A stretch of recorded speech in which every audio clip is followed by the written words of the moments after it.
Diaz shines as Cardinals flip the switch on offense. A day before the swing that broke the game open and illuminated the possibilities within the Cardinals lineup, shortstop Ole Miss Diaz knocked a light out.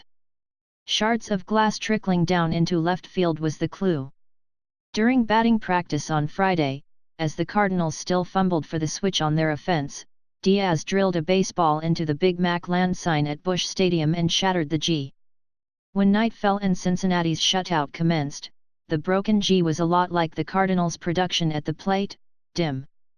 Diaz put 2 more shots in the direction of Big Mac land on Saturday, each falling short of the sign but meaning much more. His 2 home runs into the left field seats put the Cardinals ahead early and Cincinnati away later. Diaz's first career 2-homer jam spurred a 10-4 victory at Busch that gave the Cardinals more runs in 8 innings than they had in the 4 previous games this season, combined. "Somebody had to get it going," manager Mike Matheny said. And he just decided to do it twice. The offensive uprising backed starter Michael Wacha, even as he contributed to it. Wacha completed the Cardinals' first turn through the rotation with 6 stout innings. He was relentless in the strike zone, throwing 28 strikes in his first 36 pitches as he retired 9 of the first 10 batters he faced. Wacha would drop the rotation's ERA down to 1.71 through 5 starts, and yet become the first of the Cardinals starters to get a win this season. He received as much run support Saturday as the previous 4 had in their 25 2/3 innings. He gave some, too. In the 4th inning, Cincinnati veteran Bronson Arroyo clung to a 2-1 deficit when he faced Wacha with 2 outs. Wacha poked an RBI single up the middle, and 2 batters later Diaz followed with a 3-run shot. Arroyo tested Diaz with a 70 mph breaking ball, then came back with a 73 mph slider that Diaz was able to drive. His homer, the Cardinals' 3rd of the season, hugged the left field line and never hooked foul. "We always say that, how does he keep that fair?" infielder Jed Gierko said. "He's just able to do it. That's one of the most impressive swings I've seen in a long time.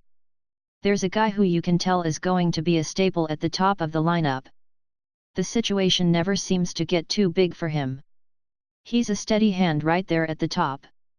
That top of the lineup is the engine of all things for the Cardinals' offense, built around 2 of the finest leadoff hitters in the National League the past few years. Wedged between Dexter Fowler and Matt Carpenter is Diaz, and that trident had lacked poke so far this week. The top 3 hitters in the Cardinals' lineup entered Saturday 9 for 48.188, with 13 times on base and a whopping 4 runs scored. Their only 2 extra base hits belonged to Diaz. On Saturday, the trio reached base 7 times and scored 5. Further slowing the opening offense was a lack of pop whenever a Cardinal did get into scoring position. The Cardinals were 4 for 28.143, with runners in scoring position, and only one other team, Pittsburgh, also had 0 extra base hits with runners in scoring position. "Welcome, Arroyo. Creative pitcher. You definitely have to be on your toes because you're going to see every possible pitch from every possible arm angle," Matheny said before the game. "Our guys have to come in with a good game plan and stick with it. We've just got to get our offense rolling. That's all. Need one of those days to really get us taking off." The only still active member of the 2004 Red Sox that beat the Cardinals in the World Series, Arroyo had not pitched in the majors since arm troubles ended his 2014 season in June. The wily right-hander became the first 40-year-old to start for the Reds since Boom Boom Beck did in June 1945.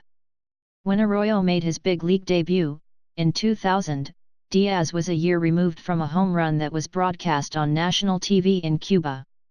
He was 8. He asked teammates what to expect from the downshifting Arroyo, whose pitches arrive like butterflies. "You see everyday pitchers throwing 95 mph, 96 mph, and then you've got a guy like him," Diaz said. "It's tough. I tried to wait for the ball and hit through the middle. What helped," Diaz said, "was Fowler, a notorious grinder who was one of the leaders in pitches seen last season. From the on-deck circle in the first inning, Diaz watched Fowler foul off a 76 mph slider and ground out on an 84 mph fastball. When Diaz got the same fastball, he planted it in the left field seats. In the fourth inning, Arroyo threw Fowler a changeup, 2 cutters, and back-to-back 73 mph breaking balls. The third one Diaz saw, he drilled. The 14th multi-homer game ever by a Cardinals shortstop gave the team a 6-1 lead in the fourth inning. That would expand to 9-1 by the end of the sixth. Diaz had another hit and a run scored in that inning, during which the Cardinals had 5 plate appearances with the bases loaded. They left 12 runners on base during the game, leaving Matheny to suggest there was still more offense to be had. He'll tinker until the lineup sparks consistently. But not at the top, not where between 2 headlights hits Diaz, a number 2 capable of outshining. He has the power, but he also has the rest, too, Matheny said. He can fight through a good at-bat. He'll even stay on a pitch, if he gets caught on his front foot, his hands are back and he'll fire something the other way. Just a very impressive young hitter who continues to improve. A lot of that has to do with the gift he has, quick hands. The proof remains, up in lights. Hours after the Cardinals left Saturday night, the Big Mac land sign started to glow, but the G remained dark. Look close enough and still there, lodged in the letter, was Diaz's baseball.